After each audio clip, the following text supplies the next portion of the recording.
Hello, everybody, and welcome to the quarterfinals of the Aegis Marauders League Winter 2024. My name is Moose, joined today with Septi. Septi, hello, good evening. How you doing? Doing pretty good. Just a little bit sad because of the Riot Games moment that we are all experiencing this evening. Sorry for those who wanted us to start at 7. We are having a bit of a technical difficulty like we did earlier on in the season, where the spectator is not quite working. But what that means is that getting between games hopefully will be a little bit quicker. But on screen right now for you, we do have the drafts of the two teams that are playing tonight. On the red side, it is going to be Arctic Force Hares, and on the blue, it will be Travelers. These teams both 3-0'd their first round matchups, which, you know, is pretty impressive, I'd say, given the quality of the league that we've seen so far this year. Honestly, I'm looking around, nothing too crazy popping out to me, except the fact that we have Travelers with a Bard Zeri on the blue side, Moose. I mean, that's pretty crazy. You know, crazy is one word, late game is another, and an opportunity for this Bard to potentially be super impactful there. And I see the Bard paired with, you know, the Rel. The opportunities for big shenanigans are indeed endless. And you look at the rest of the composition, both Zeri and Rel and Bard all have a way to get out of any sort of problem spot that Arctic Force Hares are going to try to go with here. The Tempered Fate going to be pretty impactful, and then you've got the Trundle Rel frontline. So damage, not necessarily worried about. Frontline going to potentially be a concern for this squad, especially if topside on this Trundle gets beaten out in lane. Could be the Wukong, could be the Udyr, could even be the TK, depending on how they decide to comp this one for Arctic Force Hares. But my prediction would be that we're going to be seeing the Udyr top, Wukong jungle, and then Tongketch in the support role for Arctic Force. And they've got a little bit more frontline. They've got a lot of engage. They've got a lot of ability to be able to lock down as well with the Glacial Prison and some protection for this Jinx so that she's able to get those resets and then capitalize on them. Personally, I think that Arctic Force kind of beats out Travelers here in the composition just on the fact that they're able to get in and get those picks a little bit more consistently and initiate those fights. Yeah, I think you're absolutely right there. Arctic Force is going to be a hard nut to crack this game between Lyssandra's probably multiple immunities this game between Azonia's and her ulti, Udyr having the freedom to use his Awakened E, Tongketch eating whoever, probably the Jinx most of the time, and then Wukong as well with the invisibility his W provides will absolutely be very useful for them in this game. I think Travelers definitely are fighting an uphill battle, and crucially, something that was completely different from their series last week against Iridescent Dawn is that Lil Fizzy does not have their Fizz in this game. Previously in the last series, again, they had picked that Fiora within the first 3 every single game, and I think even game 3 they picked it on blue 1, which is absolutely insane to be picking such a not an easy to counter champion, but such a style defining champion. But I mean, here is got to be put on the Trundle. This game has to really show out against what we expect to be the Udyr matchup, rather. But yeah, I mean, Moose, we're gonna have to find out as we get into game number 1, though. But I think we have a bit of a dragon game to play first. We sure do. We sure do, Septi. As I did confirm, we are still waiting for our first Infernal Soul of the season. Last week you ended with getting that hat trick. You picked all 3 of the dragons for that game 3 match, and now looking to continue to keep that momentum going in here to today. And I'm gonna start off with the Infernal Soul, Septi. All right, going for the big one. I'm gonna go for Hextech and Chemtech. Oh boy, everyone's favorite Soul, Chemtech, not picked last. I can't believe it. And I'm gonna go with Mountain, and I'm gonna go with Cloud, which will leave you with Ocean. Correct. Sounds good. Awesome. Well, with that being said, I think that we are just about ready to get into the game, folks. If you guys are aware, if you guys know what's happening, this is, you know, the spectator delay issue. We are now in the game, ready to get things started. However, going to be an opportunity to talk about some of the other, you know, partners that we've got as we get started into the game, Septi. Yeah, absolutely. As we do every week, and as we are always grateful for every week, we would like to thank Coachify.gg for sponsoring Aegis Esports for our 2024 winter split. Coachify.gg provides tools and tools for esports coaches to manage their teams and players while also finding new students. Click the panel located below the stream to check out their website for more information. And we got a bit of a pretty standard start to this. A 5-man spread across both teams, and yeah, you're right, it is going to be that Udyr top and Wukong in the jungle. Somewhat interestingly though, Jordan bot on that Tahm Kench went for the ignite this game, which I feel like it might be good for damage sake, but it is a little bit counterintuitive when you think of a champion like Tahm Kench. Yeah, I think I gotta call this out here a little bit. I get it when you are looking to get some of those early kills, and I think both teams, Meep's gonna go with the ignite as well. I like it a little bit better, but when you've got the ignite on your support and then you've got Ghost for your ADC, like I feel like those are two conflicting strategies. I feel ignite does really well in being able to get some of those early game kills, so I would expect maybe something like the exhaust, something like the heals, so you're able to win those duels. But instead, gonna go with the Ghost. To be something that they're going to be able to use as we get into this team fight phase, and there's no denying how chaotic and crazy these team fights are going to be. And so what I'm really looking here for from the solo lanes, from these carries, is making sure that they're getting as much gold as possible, mitigating as much gold as possible, so that they get into the team fight phase with the biggest advantage. Yeah, and I totally agree. Just keeping this Jinx as safe as possible, which is absolutely why we see Evil Lobster on this Wukong pathing down towards the bot side. Light actually did start on the Raptors this game, so we'll have the opportunity to lead the jungle after finishing the red in just a few moments time. Might actually be spotted out here by the ward that Andromeda puts down, although it does seem to be some pings going on in the area. No pings onto Rel specifically, so there might actually be an invade onto this top side from the Wukong, given this priority that GitCat is getting in that top side. Fizzy getting absolutely hammered by this Udyr currently, and Wukong and Rel are going to show up to the blue at the same time here as a trade goes on in mid, and this trade is actually critical. Yeah, actually going to allow for Andromeda to be there. This could be a smite fight, and Lobster is going for it. The early advantages that Arctic Force is able to get on the top side of the rift will result in Lobster getting that blue buff. Nice rotation coming in from GitCat, and Andromeda doing pretty well as well in the mid lane. Yeah, a little bit of a miscalculation there from Light.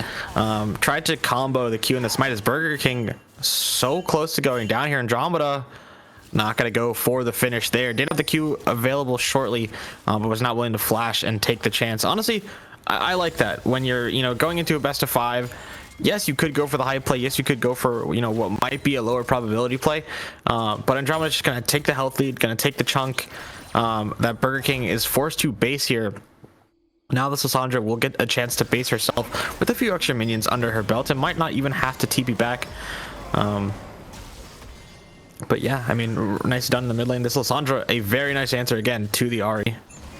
Indeed, and I like it. You're going to have the opportunity to use that Frozen Tomb either offensively or defensively, and both of these squads have ways to be able to get out of Light's or I guess for Arctic Force, they've got the opportunity to be able to get out of it, as Light is going to be able to steal away the blue buff of Evil Lobsters. But are they going to be able to get out of this one? We've got Burger King coming through. The crash down will be enough with Meep's assistance for them to be able to get out. So nicely done for Light being able to get that response, and it will just be a slight CS advantage for Lobster since he was able to get that Gromp top side. Really well done by Light actually to be able to combo it the second time. Rel is one of those champions where you are kind of expected to land the combo just because your Q does so much damage. But it's one of those really, not obvious, but very apparent, or what is the word? Very predictable amounts of damage coming in. But I don't believe Evil Lobster had the smite quite available to them. But either way, Light gonna even up the CS count and buff count by taking that away. And curious to see that neither of these junglers actually have based yet on the map, as we're already 5 minutes to the game. Pretty typically, at least on Bruiser junglers for the most part, we will have seen a base, for a longsword, for a pair of longswords even. But with Light basing, it will give Evil Lobster the green light to start this dragon And Rel, for the most part, doesn't really have anything up on the map apart from those grubs should they decide to go for it. But we've already been seeing GitCat get so much priority on this top side that even though this dragon is being taken by AFH, they could still be liable, or they could still be in danger of getting collapsed on if this Rel decides to go for grubs. Yeah, and I'm really impressed with Arctic Force's early game macro. I think, a good call on whoever was there to recognize and say, hey, we've got the early game advantage with this Zeri bard on the bottom side of the rift. If we're able to get topside advantage, we can really start to make things difficult for the Travelers to get going early games. So, really nicely done for them to be able to get that dragon buff, be able to give a really extended stay for Evil Lobster, as we are going to get a little bit of a fight on the bottom side of the rift. Going to be taking a little bit of damage as the grubs will be taken topside. Nope, just going to result in just some damage back and forth. But like you were talking about, very important for both of these teams, or like I was talking about, very important for these teams to get any sort of early advantages that they can. And for Arctic Force Air, job well done for getting the early buffs to then be able to use that for potentially later on down the line. Yeah, a little bit unfortunate what happened on the bot side there. I don't think Jordan... Oh, hold on. Ulti coming down from Lil Fizzy on the top side. GitCat gonna be in trouble. No mana here on Andromeda. Okay, should be walking away. Nothing gonna come of it. Yeah, Evil Lobster a little bit upset that his Raptors are gone, but not going to be able to make a lasting impact there. But to go back to that bot play, it was a little unfortunate because Jordan Bot did actually land the W onto Meeps there. Just the Bard was in the bush, so was not quite able to see that they had been knocked up. So Meeps a little bit fortunate there. Hold on, here we go again. Does have vision on Jordan Bot going for it though, so not gonna actually land the knock up this time. But I mean, looking around the map, it is pretty even so far. CS numbers exactly identical for the mid and bot of Arctic Forces. But I think what we just saw on the top side between Lil Fizzy and GitCat is sort of going to be the status quo for the time being. I think Lil Fizzy picking up this Vamp Scepter basically is just trying to get that little extra sustain. So I just call it Phoenix Stance. I don't know what it's called, honestly, at this point. Ice Wyvern Stance? I'm not sure. It's Phoenix Stance. Don't let it fool you. It's Phoenix Stance, but Riot Games renamed it for whatever reason. But no, I mean, that's going to be the status quo. Look at the CS in the top side. It is going to be Udyr down a few CS, and look at the wave. Oh, this is so disastrous for GitCat. It is bouncing towards Lil Fizzy. They'll be able to freeze it there, especially with light showing on a ward. That just means that Udyr is left with nothing to do but base and try and hope that Lil Fizzy gets bored with their freeze.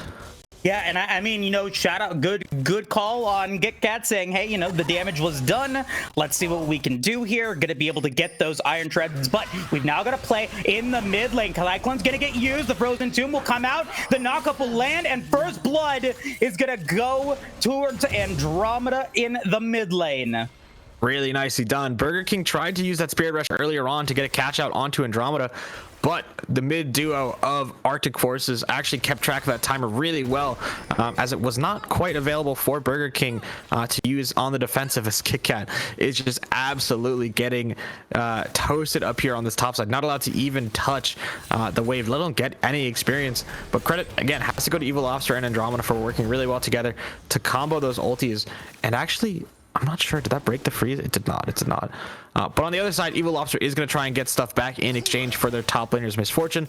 As we see Evil Lobster take away that red buff, and is going to get the Gromp as well, or the Krugs as well. And this is sort of critical. Evil Lobster has to find a way to get close to equivalent value for the amount that GitCat is losing on the top side, because this Wukong did not invest time himself in going to that top side to break the freeze. And, like you said, you're talking about the advantages now that Little Fizzy has been able to pull up. 77 to 48 is the CS advantage. And this is good. This is good news for the Travelers fans, because it means that Little Fizzy is going to be accelerated here in this game state, which is going to give Travelers a little bit more of that front line. So Burger King and Beeps and Trash Panda can do what they need to do in order to get these team fights going. But for now, still going to be stuck on that lane, has not been able to get any sort of turret plates or anything like that.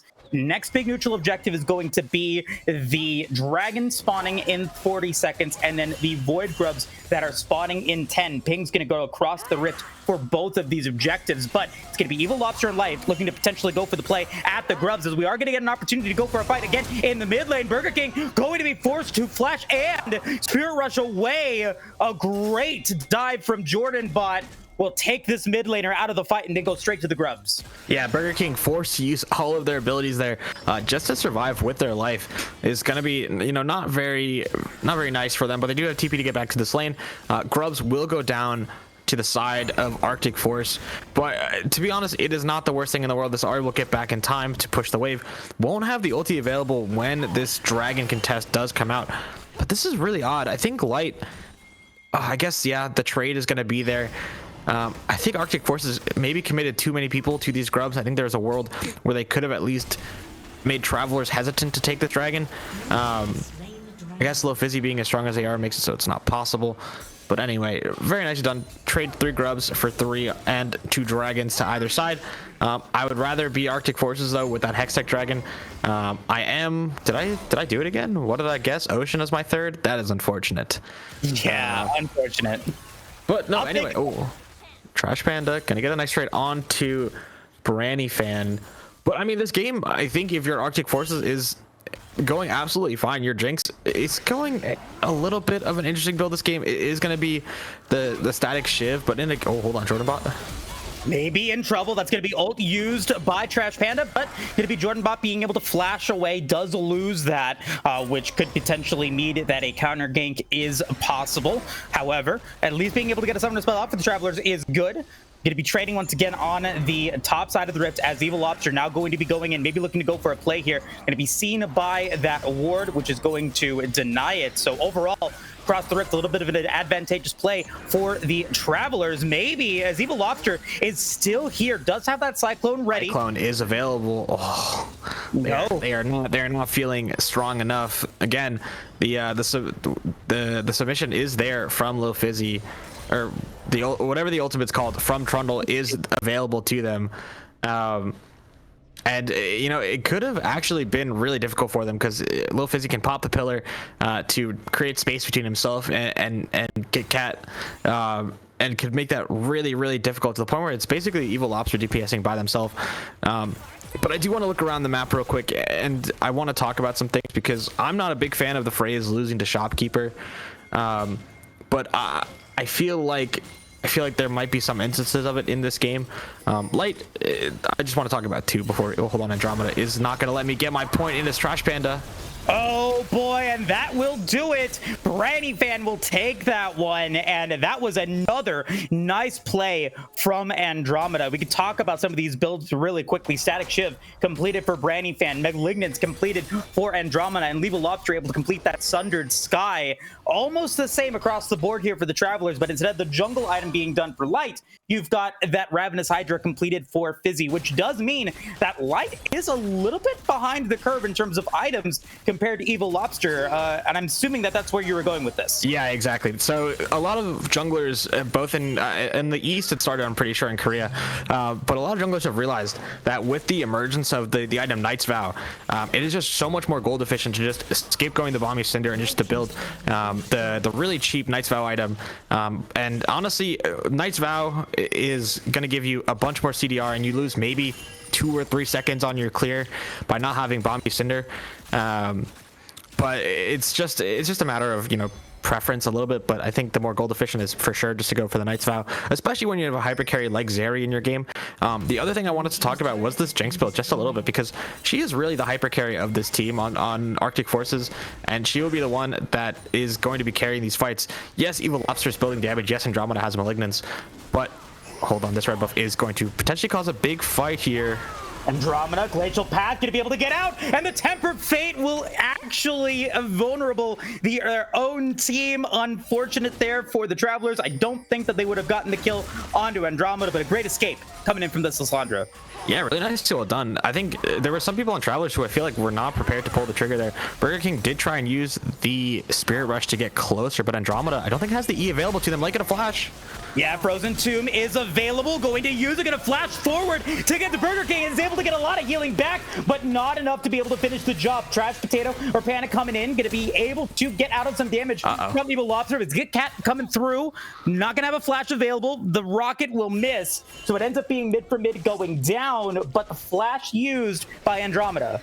Yeah, Andromeda tried to get a little bit too aggressive there onto Burger King, knowing that the Aura did not have Spirit Rush available to them, but was not aware for the lurking Rel that was in the bushes. Also, a very nicely timed roam from Trash Panda as well after that bot side fight. Knew that their tower was down and was trying to roam to mid to start CSing themselves. But really nicely well done. And I was gonna say that Brandy Fan might not have the economy this game to go a static shiv first, because yes, you're stronger at 2 items, but the static shiv is a whole item that is not really, you know, set up for you to carry a game 1v9. It is more of a you get into the game sooner item as opposed to you are stronger later. But just taking a look at the gold around the board, it is a 2,000 gold lead for Lil Fizzy on this Trundle. But to be honest, it's a bit expected given the matchup. Udyr is really only there to CS and has been denied quite a bit by the roaming jungler in Light. And I mean, around the rest of the map, it's kind of what you expect for the gold to even out. Because again, this is only a 200 gold game, Moose. 200 in favor of Arctic Force, and they will use that advantage to take this second dragon. Yep, second dragon can get taken in, and they're going to be racing towards this Rift Herald. Teleport is ready for Andromeda as the rocket is going to be able to go in, going to be able to show them where it's at. 5,000 HP remaining on it. They can race to go to it, and they can get both of these buffs. They got the extra movement speed from the Cloud Drake, and they will be there for this fight. The strongest that Arctic Force Hair will be is now, and they're going to capitalize on this advantage. Going to be able to get that Rift Herald and are looking to potentially go for more. Trash Panda maybe in trouble, going to be forced to go away as the teleport going to come through from GitCat onto that bottom tier 1 tower, but will not be able to stop it. We'll be able to run back to survive, but a little bit of a wasted teleport coming in from Arctic Force Hares. I think Andromeda missed out on a kill there onto Trash Panda. I think maybe just being a little bit too respectful of the teammates that were around them. The Glacial Prison is a lot, as we're sure to find out here in a second. What the? Oh, Andromeda missing their ult. I know that was not for them. Ends up going on themselves, and Burger King is thanking their lucky stars. Yeah, I mean, gets away with it. Honestly, a daylight robbery that Burger King is allowed to live there. They had ulti both on Evil Lobster and Andromeda. But honestly, not the worst thing in the world for this Arctic Force side. The Ahri might have been able to live anyway, might have just gotten a flash out of it instead, which honestly, in the long run, is kind of unfortunate for them. But, I mean, looking around, you're still able to push the lane. You're still able to force the Ahri off the map. And I mean, just looking around, and look at that, Light still went Knight's Vow first. That is insane to me. But anyway, it is certainly the item that you want to be going. This Bombies is kind of just a dead item in your inventory until maybe you sell it after your 3rd item. That's my only point about it, is that you don't ever finish the Bombies item, because realistically, Light will probably go for an MR item here or a Frozen Heart. As we see a bit of a siege here onto the mid lane tower. Not enough range on any of the members here of Arctic Forces, though, to make anything happen. And we're going to get into an interesting lane state here, Moose, because looking at the solo lanes for Travelers, it is a winning lane, I'd argue, for both solo lanes. Yes, you could argue that Andromeda has more lockdown for Burger King, but they're going to be able to clear the waves neutrally against each other for basically the entire game. But on the other side of the map, Lil Fizzy will absolutely push into GitCat's lane over and over and over again until someone is forced to help this Udyr out. And that is going to be the break point for when Light, Trash Panda, and Meeps, and honestly even Burger King with their TP and massive amounts of mobility, can probably make a play onto the remaining members of this Arctic Forces side. And just looking around, the items completed will be the Runeon's Hurricane for this Trash Panda. And I honestly do not know too much about Zarya. I know she has been getting back into the meta, and I didn't really know too much about her when she was meta before. I just knew that she was the absolute Penta Queen. And that's, I think, appears to be the case, or appears to continue to be the case, as Evil Ops are going to find Light here. And yeah, I mean, just gonna have to wait and see who pulls the trigger first.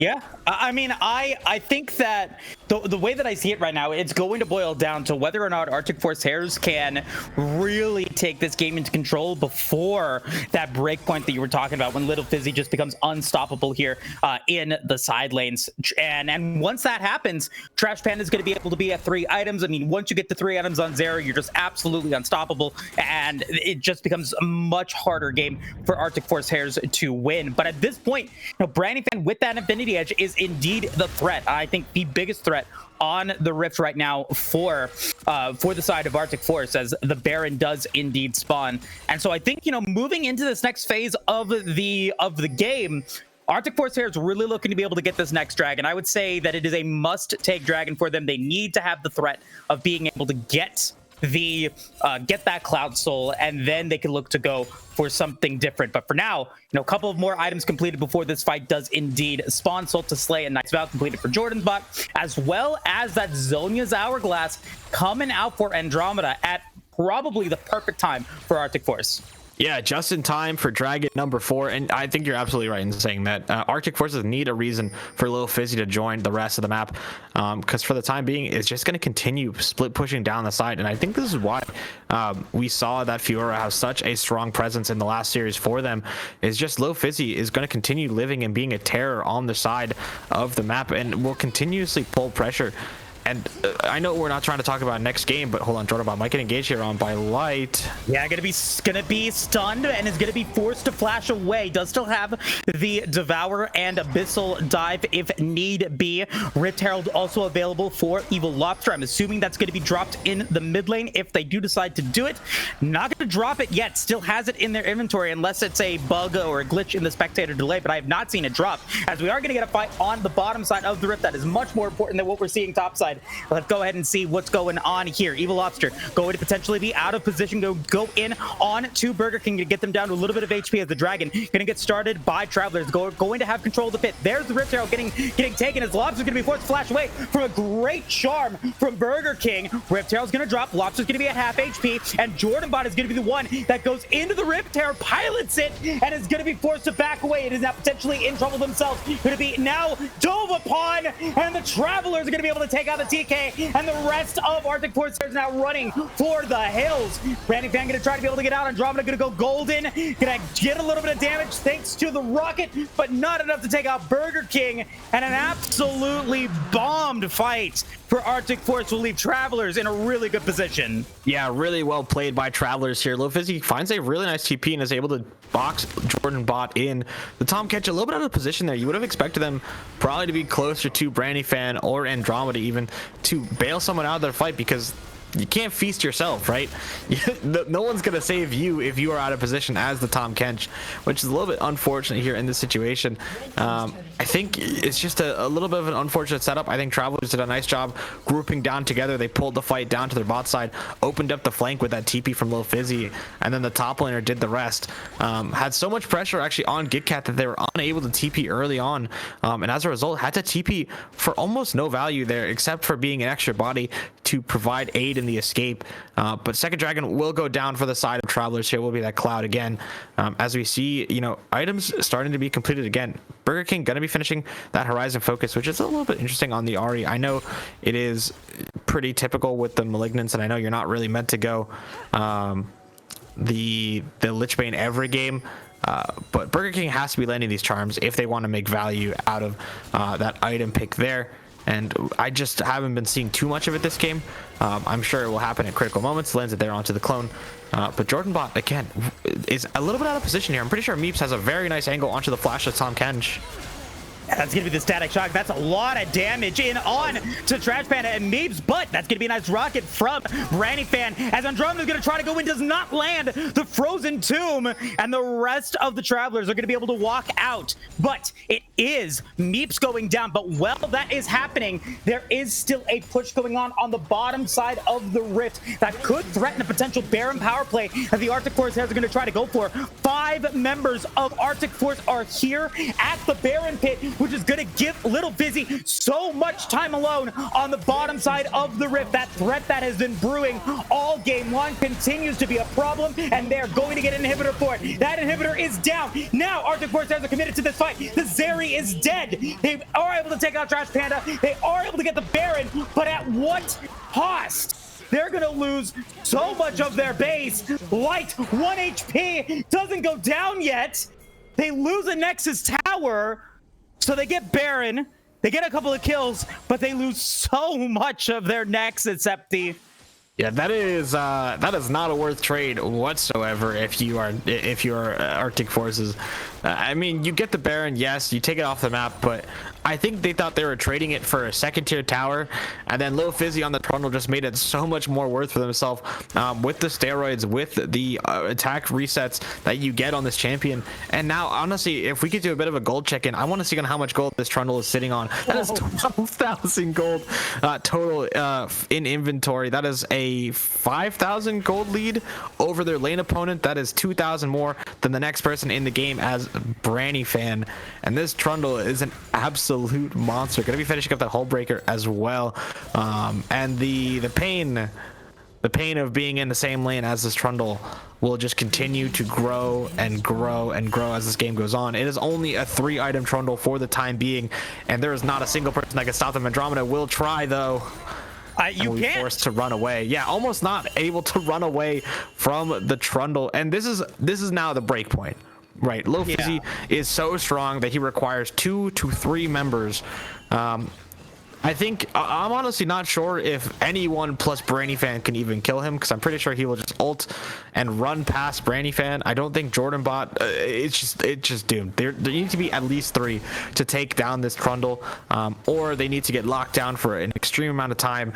Either way, dragon spawning in 60 seconds time, I honestly really want to see Fizzy just keep split pushing here, because there is absolutely no reason for you to go for the dragon. You will get so much more pressure on the map just by existing away from the dragon, to the point where your team should be able to get it for free. It is only 3rd dragon again for Arctic Force, and this Trundle is going to be an absolute menace. Yes, GitCat is going up towards the top side, yet GitCat has 1,000,000 armor, but I don't think it matters to Lil Fizzy.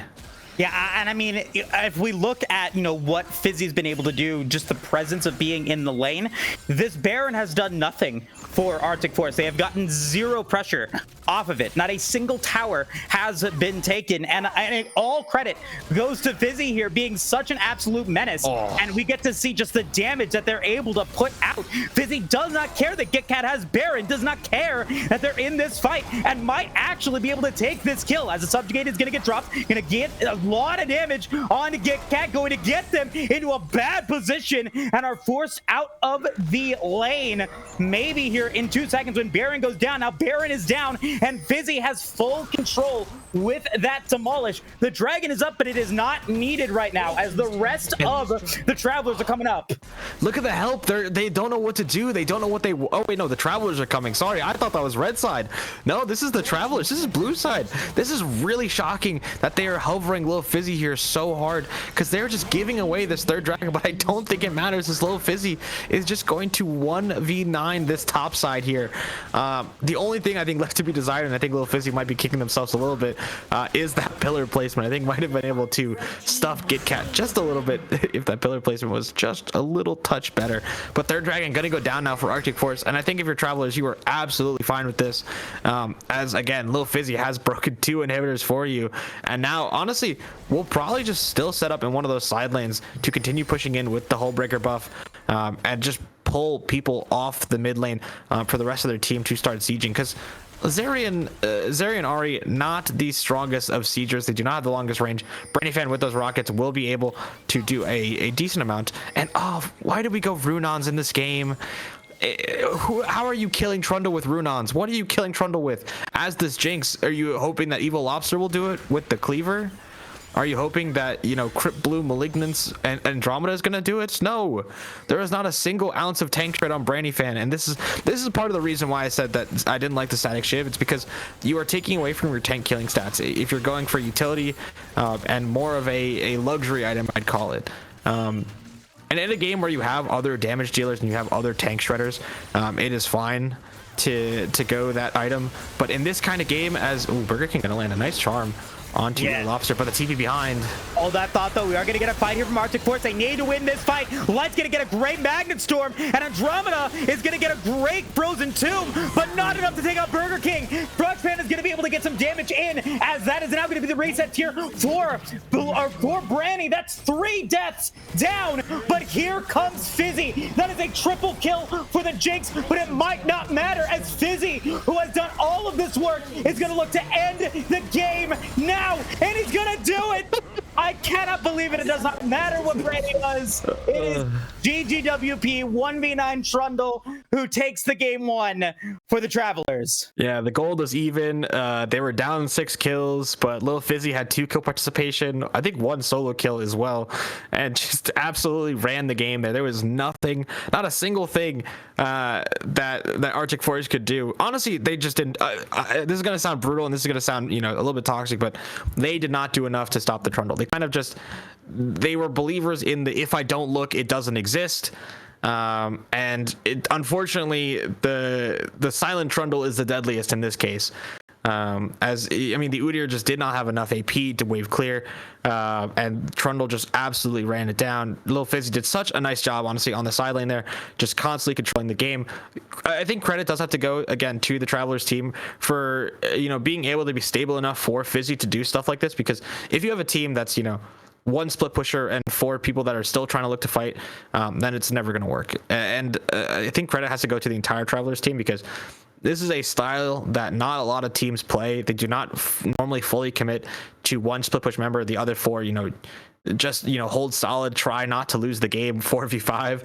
And Lil Fizzy rewarded them greatly for that. And this for the rest of the series is going to be a massive problem going into draft, going into game, if you are Arctic Force, because what do you ban? You ban the Fiora, great, he plays Trundle. You ban the Fiora and the Trundle, great, what does he play? Is it going to be Yorick? Is it going to be Jax? Is he just going to play Nasus? I don't know if he would play Nasus, but again, a massive gold. Look at the gold on Lil Fizzy. 15,000 gold. That is 2,000 more than Branny Fan. This is going to be a problem all night long for Arctic Force to deal with. And credit, again, has to go to Travelers. They knew what their win condition was. They played around it. I'm totally fine with Trash Panda's build because they knew what the game plan was. The game plan was to wave clear, to be solid, let Lil Fizzy do their thing, and just win later. Or just let Lil Fizzy win. I don't think a single member of Travelers touched an Inhib tower or a Nexus tower the entire game. I think Lil Fizzy killed every single tower and every single inhib by themselves. Indeed, and you're absolutely right. We didn't see any of the other 4 members of the Travelers do that, but a very potent strategy that paid off in dividends for the Travelers. I mean, definitely was a scary situation, but in Little Fizzy's mind, never in doubt, was able to get in, was able to clear out the Nexus, was able to finish the job, and gives the Travelers that game 1. Game number 2 here in just a bit. So don't go anywhere, folks. We'll be right back.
Welcome back, everyone, to the draft of game number 2 between Arctic Force Hares and Travelers.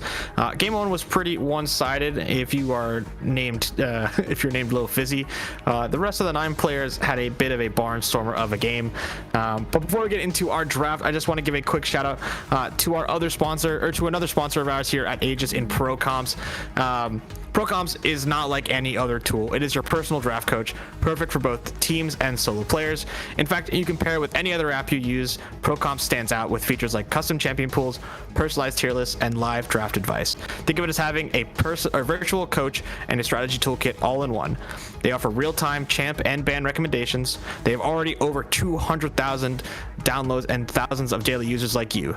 Pro Comps is user-friendly and totally free. It's a no-brainer to at least give it a go.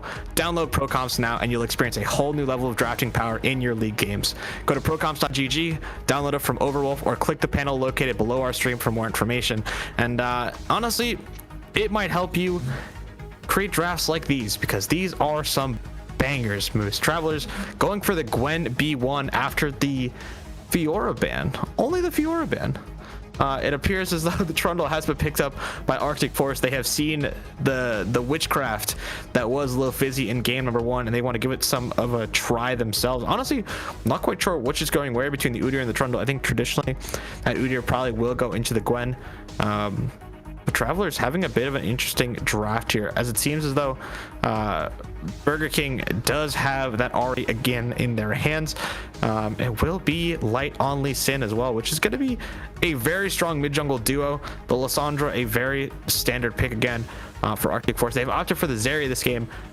With the Jinx still on the table, they have chosen the Zeri, which was again B1'd by Travelers in game number 1. And we're gonna have to see, because again, Arctic Force, I mean, granted, there are no tanks, there are no crazy Trundle like champions on Travelers this time, but Arctic Force do not have the highest of DPS compositions to take down or to even lock down some of these members on Travelers. For sure, yeah. I was looking at it. I was really applauding Arctic Force for staying on theme by having 4 Freyordian characters on their draft. But I am worried about having maybe a little bit too much frontline and not being able to have that same level of side lane pressure that Little Fizzy was able to do with that Trundle. And you see how well it was played in game 1 by Travelers. I don't know if maybe you're trying to mimic that here, maybe gonna go for your own style with that Trundle here in game 2. Regardless, this is a really important game for Arctic Force. You really want to be able to make sure that this series is indeed competitive. You want to make sure that you're able to show some consistency in being able to get that damage in, and getting a game 2 win here would definitely take out that sour taste of losing in a very unconventional way in game 1. But with that being said, let's go ahead and jump into the Dragon Draft really quickly. It was a Cloud Soul last. Getting the total number of Cloud Souls here in the AML up to 6, accepting the most out of any dragon in the league. And with that information, we'll have you start. I'm going for Hex again. I just like the dragon. I think both teams would use it really well, and yeah, let's go Hex. An exciting, fast-paced game with the Hex, Soul, and Rift. I will take the angry, ugly stepchild of the dragons. I'll go with Chemtech here for my first pick, and then I will take Ocean for my second. Cool. I will go Mountain and Cloud. Mountain and Cloud, which will leave me with the Infernal Soul. And with that being said, we are ready to start this game, folks. Game number 2 between the Travelers and Arctic Force will now commence. And Travelers, having a really good season going up against the Sad Boys in their league, or were they in the Sad Boys League? It was Arctic Force that was in the league. Yeah, Arctic was. And then Travelers Travelers won the Void Division, correct? Yeah, correct. So, looking to be able to keep that momentum going. Last week, disaster for the Ionia Division, as all 4 of those teams ended up getting taken out of the league in the round of 16. So, I'm sorry, the what division? I've never heard of it. Ionia? I've never heard of it. Don't know who they are. Okay, you Noxian sympathizer. Get out of here. Get out of here. I believe in freedom. Anyway, look at these starting items for our 80 carries though. This is going to be a boring game in the bot lane. Oh my goodness. And also, did Jordan Bot counterpick himself with Braum on R5? Is that what I saw? Did he I pick think it? that's what I saw. He picked it on R5 into Milio. I can't believe that. Explain the Milio versus Braum matchup for anyone who doesn't know. For anyone who doesn't know, range into melee, very bad for the melee. Braum is it's an okay champ. I mean, what are you picking it for this game? You're picking it to block the Gwenars? You're picking it to block the Ari charm?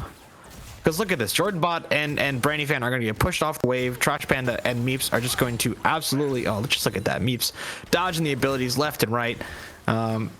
It was kind of similar to this last game. We saw Meeps again on the Bard, so another range into melee comp. More importantly, what it means is that the bot lane of Travelers is going to have priority more times than not, as Light and Evil Lobster are absolutely having a banger of an opening start to this game. Evil Lobster are going to take that blue away from them, as GitCat going to have a much better time here in this matchup. Little Fizzy going to take so much damage here, doesn't have the flash available to them, will just have to take the HP trade, and honestly, will probably be forced to TP back here. But if you're Udyr, if you're GitCat, this is a much nicer time for you than it was last game. The Trundle on your team, the pressure from the jungler on your side of the map. And this might be a problem now for Arctic Forces. The wave is going to start bouncing away from them on this bot side, and we see Light on the bot side of the jungle as well. So Brandy Fan and Jordan Bot have to find a way to control this wave, and that's the other part of the range into melee matchup, is you're going to have to trade so much HP as the melee support to actually have any kind of push on the wave. As we see Jordan Bot probably going to try and auto this cannon down, might even use a Winter's Bite for it. But yeah, it is just a little bit interesting because you don't really get too much value out of Braum this game. I don't feel. I think I can't remember off the top of my head if Lulu was banned.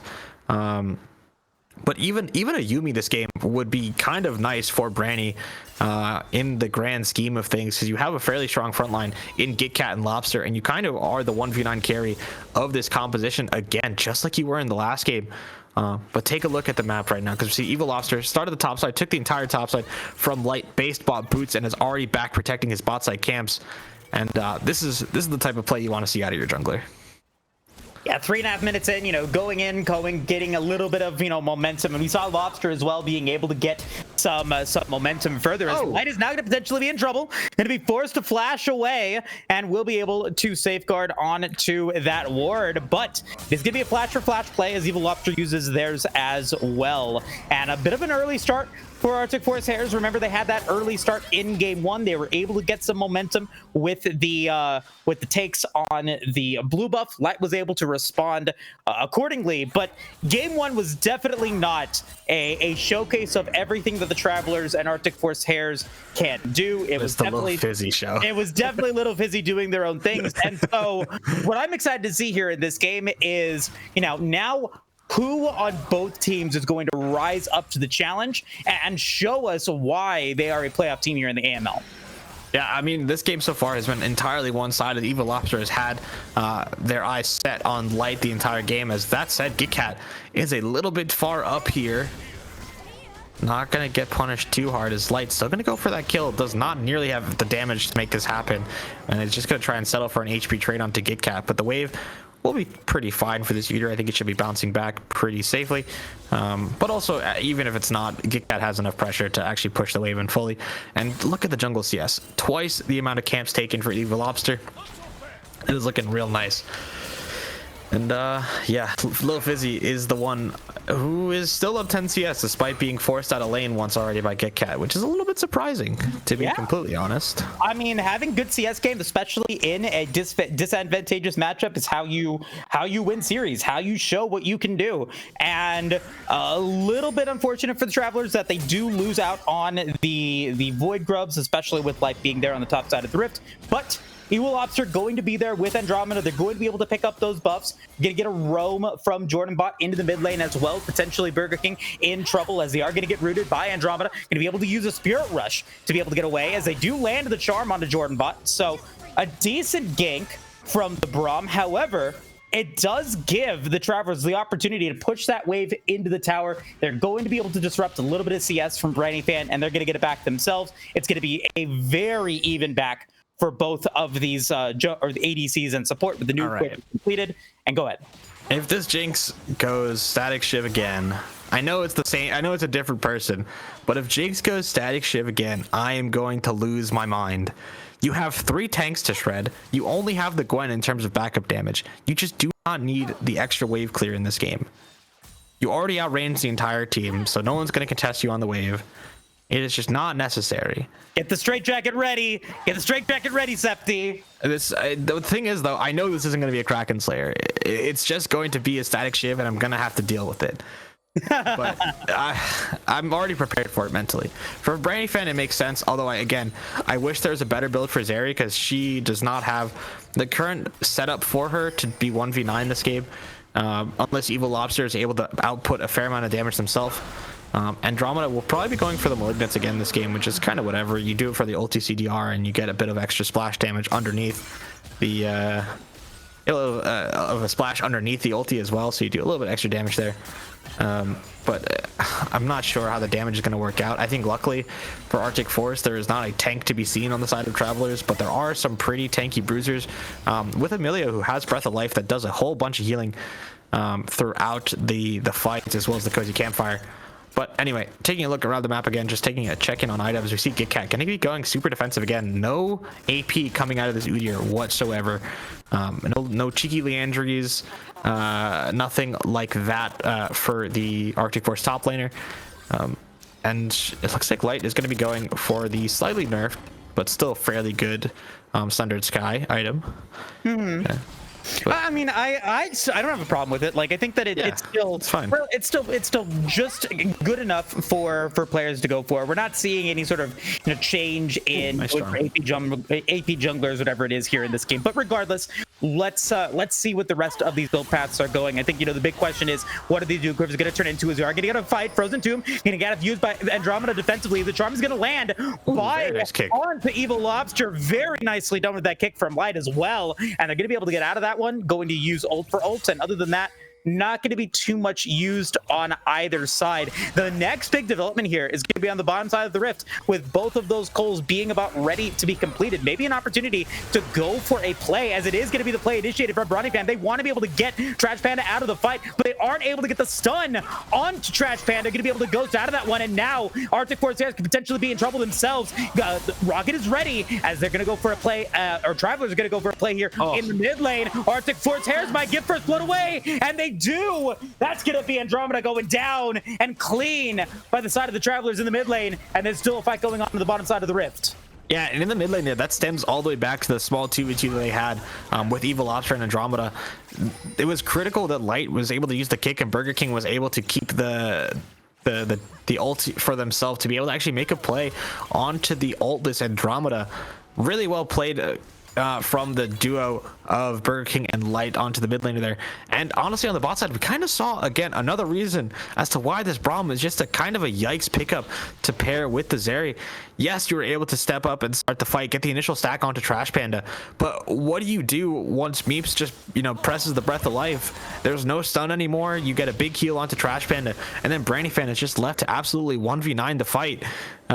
It's just no support for the Zeri in the bot side, and we saw it there.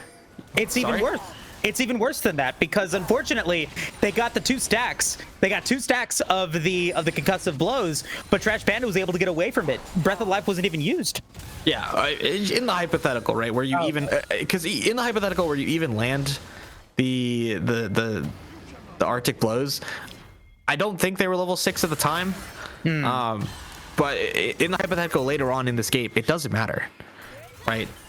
The cleanse will come through, and even into Lissandra, this Milio champ is absolutely Exodia. How it is allowed in this game by Red Side, hold on. Oh boy, a lot of damage on a Brawny Fan, and there's so many people here for this dive. Breath of Life is still available for Meeps and Trash Panda to use, and there it is. Gabcat trying to be able to get the damage onto Trash Panda, but unable to get the stun because it was cleansed away. Double kill for Burger King, as now Andromeda's gonna come through. Andromeda's gonna go in, trying to find a Frozen Tomb, but uses it on themselves. Evil Lobster's gonna come in, looking looking to maybe get some damage in, but this could be a big disaster for Arctic Force Hares, and it's turning into a huge disaster. It's Jordan Bot and Evil Lobster, the only two that are left alive, but Trash Panda's able to stay alive.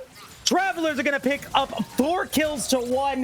Can we pan to top lane as well? Can we pan to the Gwen solo pushing the top side as well, getting not only 1 but 2 plates? They get 4 kills for themselves on the bot side. That is a disaster if you're Arctic Force. That is so well played by the side of Travelers. Credit has to go to Light, find a really nice engage onto Brandy Fan.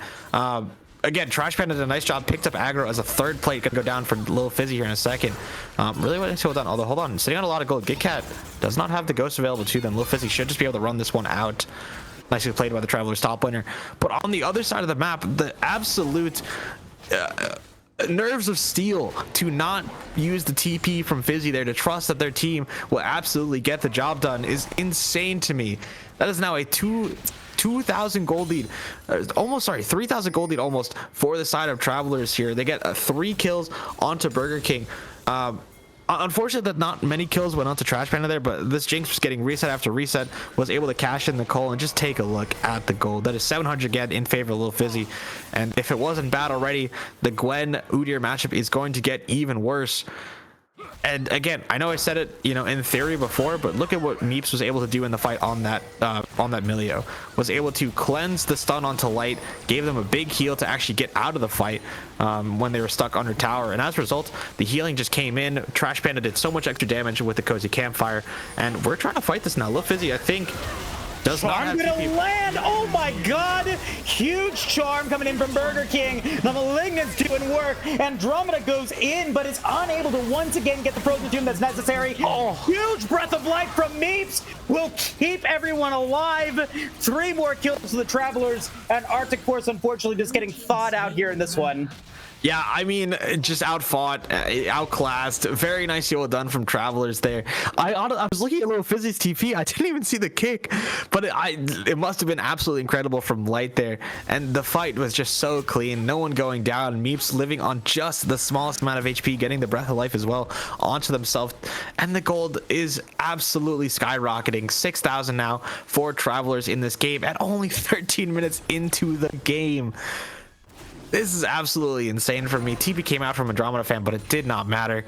The fight just going absolutely the way of Travelers, and this is now going to start compounding, right? Because we see the Riftmaker finish from Lil Fizzy. That is a fairly expensive item there on the Gwen, and it is going to allow her to do so much damage to this Udyr now that they're in lane together. 20 CS again lead will be that Gwen's advantage on the top side. Rukern, yes, will be on GitCat, and it's a very nice item into this Gwen. Will allow you to take short trades. But still, look at the true damage going down behind the Gwen as we see an engage actually happening from Fizzy here.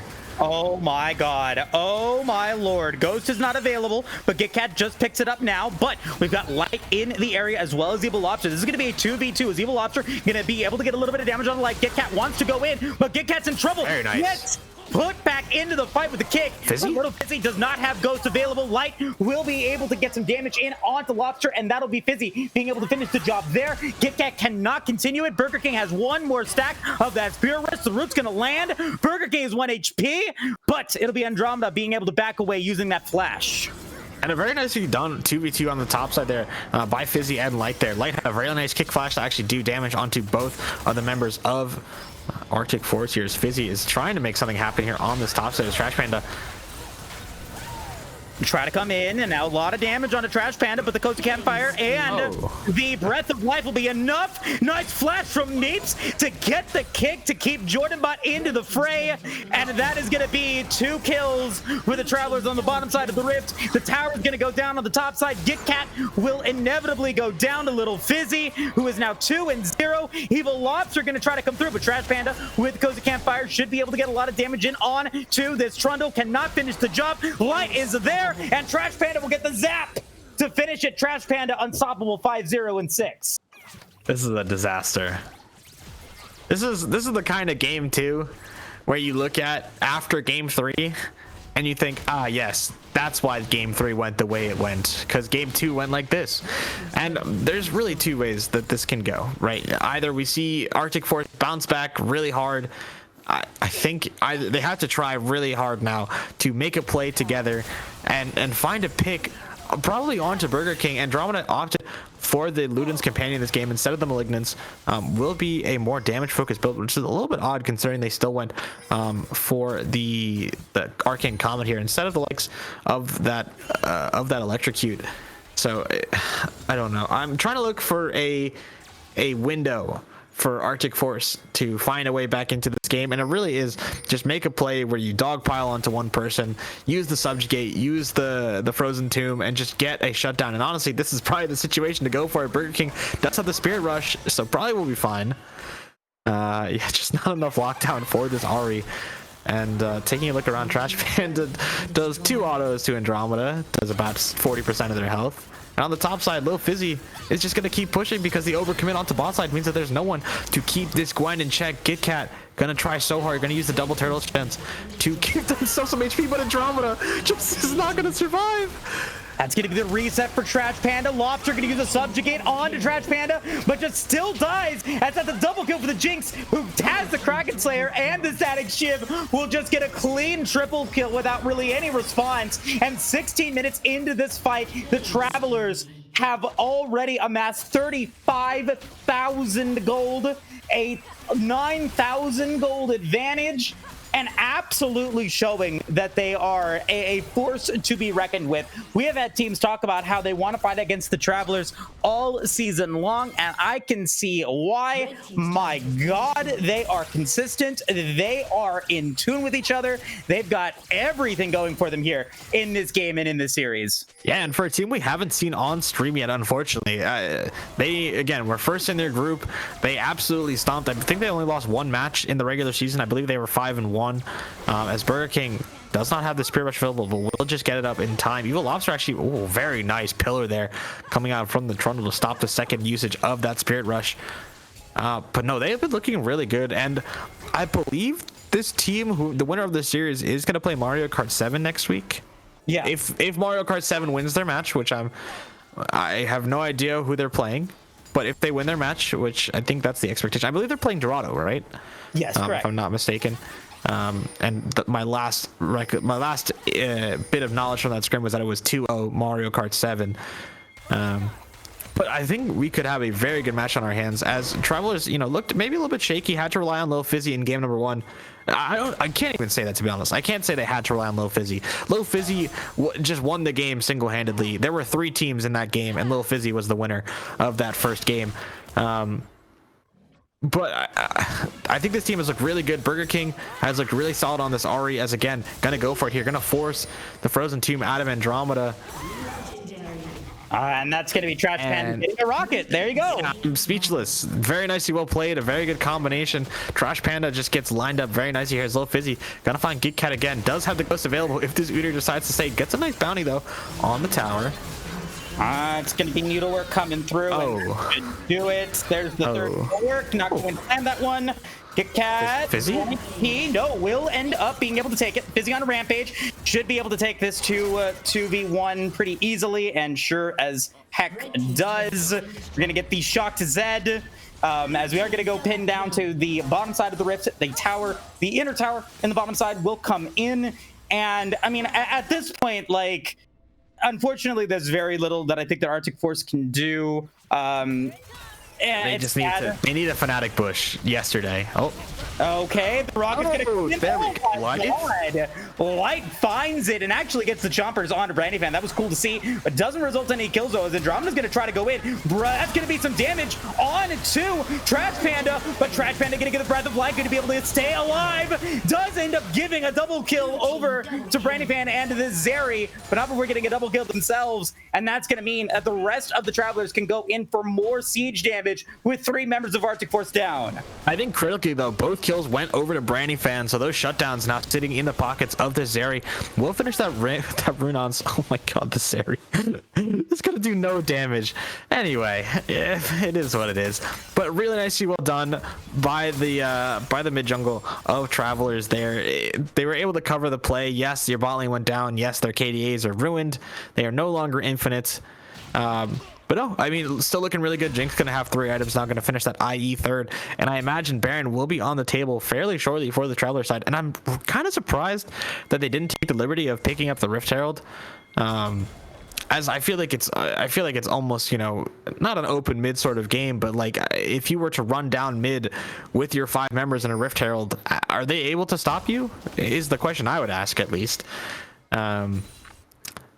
But anyway, for the time being, sitting at a 10,000 gold advantage at 21 minutes is absolutely absurd to me. When you are, you know, playing the composition like you did, because it's not like we saw just absolutely one person pop off, right? It wasn't an individual effort. I think every single lane had their individual wins. I think Trash Panda and Meeps did a really nice job. Hold on, we have a bit of a fight here. All right, fight's gonna come through, and Arctic Force Hares are gonna commit to this one. Andromeda gonna use that Frozen Tomb to be able to stay alive a little bit longer, but that's gonna mean that Fizzy and Trash Panda are able to come in. The resets are there. 3 members of Arctic Force Hares go down. And now 4 members of the Travelers can look to get multiple structures down here in the mid lane, maybe even go for this end Septi as, I mean, unfortunately, the wallet was just too big. We couldn't really even get to see a fight just because there's so much money that the Travelers have.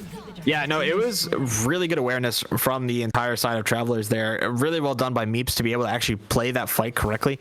Was aware who Andromeda was targeting, and it was that Milio, because the only way, it's sort of like Shen, the only way you can stop the ulti from aiding your team, or aiding the team that you're trying to kill, is to go for the person who's using the ulti.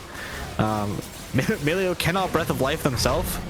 And so if you go for the Milio, then it looks really good for the rest of your fight, but it did not matter. Trash Panda was able to do so much damage. Andromeda was forced to use the ulti on themselves. And just looking at the item, that is 3 items finished for all 3 carries of Travelers here. It is 2 items on this Milio, which is so much at this early on into the game. To have both the Shurelias and a Moonstone is just going to be absolutely amazing for this Milio. The shields and the heals will be out of this world. Braum is gonna have the Knight's Vow finished, and Burger King actually gonna be able to use the Spirit Rush. Nicely done.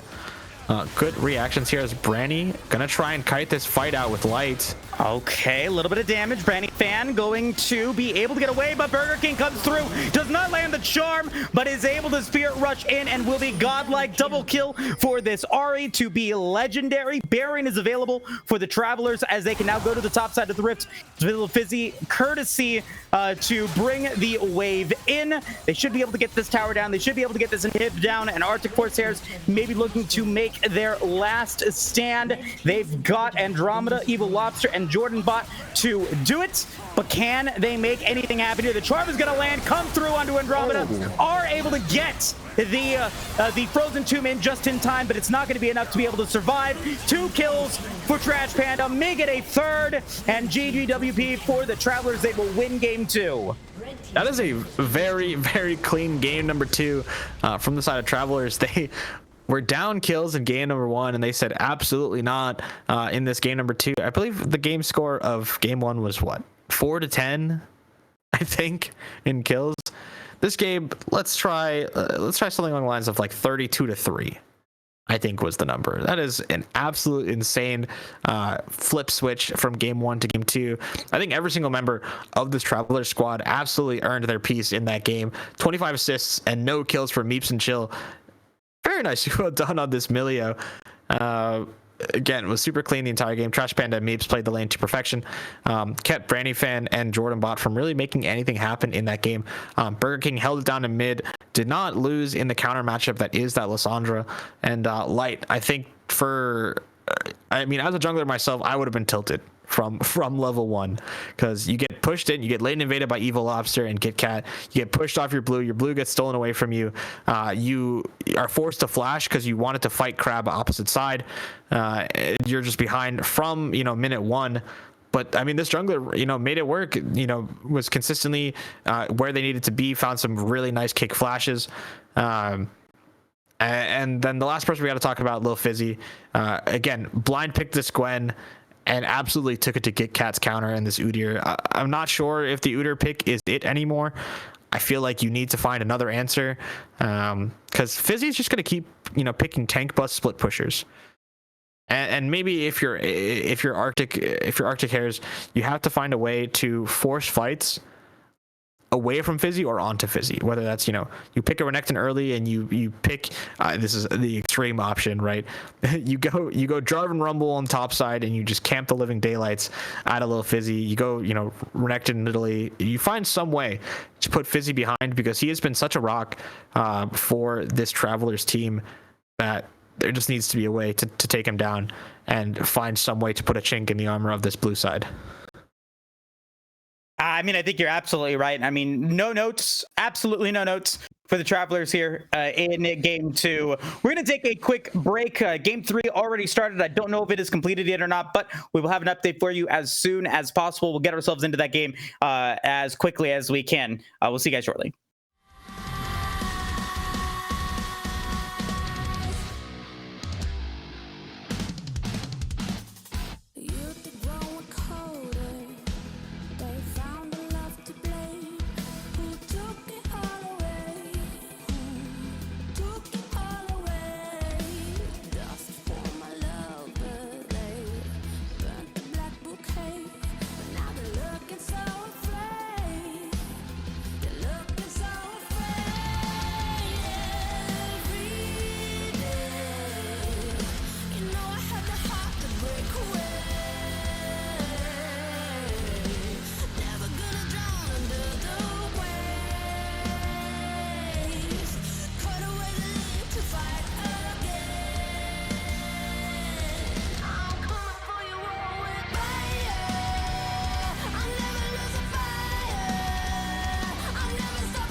This boy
Welcome back, everybody, to the Aegis Marauders League. We are now in Game 3 here of this quarterfinal match between the Travelers and Arctic Force. Travelers decidedly taking both games 1 and 2, and Arctic Force Hares are going to look to bounce back here in Game 3. And it's going to be a side swap as well. We're going to see Arctic Force going to go over onto the blue side for this one. B1 Jinx going to be paired up with that Milio. And for the Travelers, you've got a Blitzcrank coming through here, as well as that Mordecai is going to go topside. Yeah, I mean, we see this Blitzcrank answer oftentimes into the Milio. It is really strong with the Maokai parry, but we talked about it before. Milio really good into these champions that, you know, try and hold you down, but really it's sort of in isolation because I don't think there's anything that Milio really gets value out of besides the Nature's Grasp from Maokai. Other than that, I see the reappearance of this Udyr in game number 3. Gonna get countered again by this Mordekaiser, although it's not really countered because I believe Udyr, if I'm not mistaken, can awakened ram form to get out of the Mordekaiser ulti. If I think so. Maybe that's just on activation, but I could be wrong. But no, Volibear as well is going to be picked up by Arctic Force. I think they have a very, very nice composition here on the blue side. The Ahri going to get taken away again from Burger King. Going to be answered quickly by the Yone. And I'm trying to think which composition I like more. I think in a vacuum, I think Arctic Force is a very nice composition. They have good engage from Ahri. They have good spacing with the Milio and the Volibear and the Udyr. But it all comes down, I think, to the hook from this Blitzcrank here, and I think it is going to be really nice paired alongside, again, like I said before, the Maokai, the Yone, the Mordekaiser are all going to provide solid frontline for this Tristana to hit. And take a look at the bans real quick and just take a peek at how many of those are targeted at our good friend Fizzy. That is going to be a Gwen ban. That is going to be again a self Gwen ban, a self Trundle ban, and then Olaf and Fiora ban as well on the other side. Olaf would have been very, very good this game, I think, for Arctic Force. I think they were just worried that Travelers might take it on 4. But I mean, either way, I think we got a banger of a game 3 potentially just with these comps. Definitely. I think so as well. And I think that for, Arctic Force, again, must win game for them. I'm really impressed with what the Travelers have been able to do. I mean, there's been very little to critique in terms of what they've built, what they've done. Their compositions have been sound. Their strategy has been sound. Their execution has been pretty flawless in most of these exchanges, and it's shown in the speed and in the power that those 2 games prior have been able to achieve.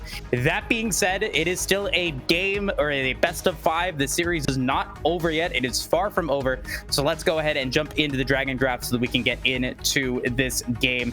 Septi, it was a Cloud Soul once again. You chose that one for game 2, so I will start, and I'm going to start with the Mountain Soul. All right, I'm gonna stake. It's my favorite dragon. I'm gonna have a monopoly on it. Give me the Hextech dragon, and I'll run it back with the Cloud Drag. There you go. And I'm gonna take the Infernal and the Ocean, which is gonna leave you with the Hextech Soul. And that's gonna do it for the Soul game here for game 3. But with that being said, we are now ready to jump into this game 3 match. Arctic Force. Now, a must-win game for them.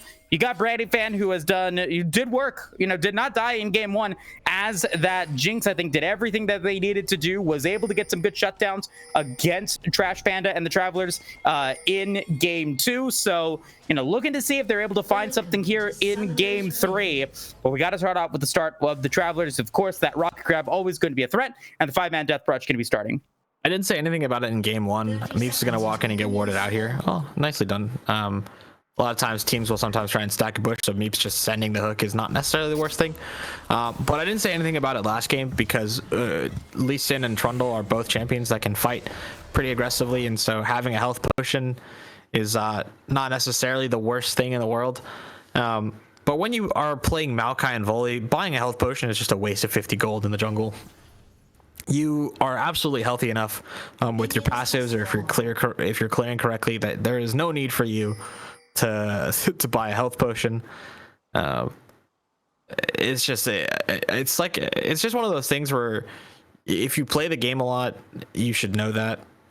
And not to flame these guys, but I mean, come on, you don't need the health potions. But anyway, that's for another time. That is neither here nor there, as they say. And I'm curious to see now how this top matchup goes. I think GitCat had to blind pick again, or has just been playing this Udyr all series long, and so I'd have to imagine that this is an okay matchup for the Udyr. I don't think it's amazing, but when you're playing against Mordekaiser Maokai as Udyr, I think you're feeling pretty happy. You get to build MR.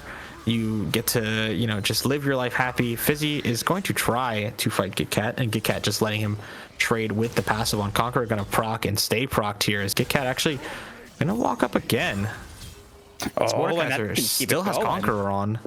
Yeah, gonna be able to get it going. I don't understand the play there, but at the end of the day, you know, Fizzy going to be able to get the health advantage slightly over Git Cat, going to just try to whittle down against this Udyr's mana pool here, and then looking to get that advantage later on down the line. Got to get the clear from Light on the top side of the rift. Going to be able to get the Raptors. Going to be able to get the Krugs, but will be somewhat challenged at the Raptors by Andromeda here on this Ahri. So, you know, Ahri was Burger King's champion in both games 1 and 2. Now going to be going in for that Yone, which gave Fizzy and Light the opportunity to go for these sort of AP bruisers on the top side of the rift. Other than that, though, you know, it's going to be up to Arctic Force Hares to try to find a way to shut down Fizzy, who's had 2 really strong games up on the top side of the rift. And if you can't do that, it's going to be rough for them, as we are going to get a little bit of an invade from Arctic Force. Lobster going to be forced to flash away, but Burger King is now in the area, going to be able to get the Q, to be able to get a little bit of extra movements. We have the rocket grab from Meebs, going to bring them right back in. Burger King is going to be taken out, though, and First Blood is going to go over to the side of Arctic Force, but this fight is not over yet. Trash Panda is going to be able to go in, be able to get the kill on to Evil Lobster, as we are going to get a teleport from Burger King to come back in. Double kill for Trash Panda, though, as they're able to get the Ghost and Flash off of Jordan, or off of both Andromeda and Evil Lobster, and it ends up being a 2 for 2. These bot laners are level 2, Moose. These bot laners are level 2. Trash Panda gonna find themselves a double kill for their troubles. I think Burger King did not expect the Volibear to get the stun back up. Volley with Pressy Tax does a whole bunch of damage early on into the game, and with the Call of Thunder as well as the stun coming out, Burger King just taking a little bit too much damage and was not prepared. But 2 kills going the way of Trash Panda is going to be so good for this Tristana. And to be honest, Evil Lobster, I think, only got maybe a large wolf smite out of the entire endeavor. Did get a kill themselves, so is going to have access to those Ionian boots earlier on. But Andromeda, you are going to live here, as Meep's going to take a tower shot, but will get the flash. Ooh. Trash Panda, you know, gonna be in trouble. Nice prediction, but misses the shield. So gonna be able to get out of that, though. So I mean, nicely played by Trash Panda, but is punished a little bit for the over aggression of that back. Yeah, Burger King, they're playing Burger King pressing E under tower. Really good to wait for the charm there. Andromeda just could have go down. Burger King gonna be forced to flash, but should be able to survive with the triumph there. Really nicely well played by the Travelers mid laner there, as they are actually going to try and now run away from Evil Lobster. Let's see if the gambit works. Burger King going to try and base now. Will potentially get away with it. Will Evil Lobster sniff them out? No, Burger King is just going to opt for the executed. Oh, Burger King, what are you doing? What are you doing? You know, it's not letting me have a clean call. Is what is happening here. Gonna instead just gonna trade a kill over the end to Ahri. Andromeda now gonna come back onto the map with some kill gold in pocket, as well as a wave that's stacking away from them. So a reset here would not even be out of the question for this Ahri to spend, and probably try and buy a finished lost chapter. But no, I mean, other than that, the map going pretty normally. 30 CS for all the carries here on Travelers. A bit of a CS lead for the members of Arctic Force here, and as such, they have 1,000 gold lead, and looking really nice so far for this blue side here. No hiccups so far. It is a bit of an item lead for Trash Panda here on the bot side, but I don't think you really care if you're getting 3 grubs for absolutely nothing in exchange. Yeah, I mean, that kill on, or that kill onto Burger King, that very delayed kill, that stagger on the Yon. The stagger. It was a stagger. It was a stagger. Yeah, they staggered themselves. Yep, but they're looking for more, though. Burger King gonna try to go in. Meep's gonna be able to get the knock up in onto Jordan Bot, gonna be able to get the rocket grab, which will force out it. That's gonna be fate sealed, but Trash Panda gonna be taking a little bit of damage thanks to getting the turret shots. Burger King going to be in trouble, gonna land right into that charm from Andromeda, as Light now gonna come through for the Travelers, maybe gonna give an opportunity for Trash Panda to escape. Does have the flash, so will be able to walk out of that one, but at the end of the day, Arctic Force will take a 2-for-1 trade. I ain't hear the bell, Moose. Arctic Force is not quite done in this series yet. They want to make it known that they can hang here against the Travelers. Really nicely done with the counter gank there. Andromeda coming down, finding the kill onto Burger King. And honestly, it just seemed like a misexecution. They were waiting for, or they didn't wait long enough for Light, or they just didn't have the push in mid long enough for that play to happen. It seemed as though they had a stacked wave, and it would have been nice. But other than that, kill going down to the Trash Panda. And on the top side, Fizzy gonna find an ult onto Gitcat, who does not have the Awaken ability available to them. Okay, gonna be taking a lot of damage, but will be able to get out of the Death Realm just fine. Gonna be playing a little bit with fire though. Obliterate could potentially kill them if it gets the crit, but no, not gonna be able to get that one. So, you know, ult gonna be used, but it's gonna be Fizzy once again with a bit of a health advantage against Gitcat, who is definitely playing with fire here, but cannot go out of tower. Needs to get these minions taken care of, and might be in a rough spot regardless. He'll be fine. Yeah, he's fine. He's farming out just a bit okay, but there is the arrival of Evil Lobster here. All right, Fizzy gonna be able to get away from the storm, and those storms unfortunately not lasting or not landing for Evil Lobster. I don't know if the kill is gonna be happening regardless, but it's gonna be a lot of people on the top side. It looked like Evil Lobster S-keyed there just a little bit, but no flash, no ghost available now for Fizzy. And critically, something that I actually missed earlier on is going to be that this Mordekaiser does not have teleport available to them this game. And so Lil Fizzy fully committing to this lane dominance. And honestly, when you're only up 4 CS in this matchup, can you justify taking the ghost over the TP or the flash over the TP? Hold on. Okay, a little bit of damage on it to Andromeda, but Fate Seal will get used to be able to get Burger King out of that situation. Evil Lobster going in with the gank, and Traveler's playing a little bit fast and loose here in game 3, allowing for the Arctic Force Hares to get some good plays, get some good trades that they didn't allow in both games 1 and 2. Yeah, and I think some of it comes down to the fact that all of these champions the Travelers are playing are just completely different stylistically to what they were playing in the first 2 games. Meeps has been on. Gotta play though. Nature's Grasp is ready, but the teleport is gonna come in from the mid lane. Trash Panda going to be taking a lot of damage, and Jordan Bot going to be able to use the heal to keep Randy Fan alive. Meeps now potentially going to be the target. Jordan Bot, no! Going in for the fight. The kick will bounce Meeps away, but the rocket will not do nearly enough damage. Trash Panda will take another kill now on a rampage, and they've got enough health to potentially go for this dive. No. I do not know if Arctic Force Hares can get out of this one. Nice charm from Andromeda though. Meeps will go down. Burger King will be able to take out Andromeda though to make it a 1-for-1, and we'll get a shutdown, and that's going to be the root landing from Light. That should do it, and 2 more kills for the side of the Travelers. However, an execute onto Light, not going to be gold in Brandy Fan's pocket. Yeah, no gold going back the way of Arctic Force. Meeps trades himself there for another kill, but 4 kills now in favor of Trash Panda as the 1v1 in the Death Realm is going to come out. Awakened is available for Gitcat though. Low Fizzy might have bitten off a little bit more than they could chew. Has the shield available potentially to them. Gonna disengage Gitcat, but the Udyr is doing so much damage. But Meeps is now here. Gitcat gonna sidestep the hook. Scary. Yeah, just a little bit. But it's fine. Really. It's fine. Yeah, Meeps bailed him out. Burger King, however, might be forced to flash here. Does not have Fate sealed. Actually going to be able to get out of that one. The Lobster gets the stun, and that'll be enough to take out the Yone. Evil Lobster will use the ult to negate the turret, and maybe an opportunity for Arctic Force Hares to go for these Void Grubs and get Hunger of the Void. And it looks like they're going to be able to do it here, Septi.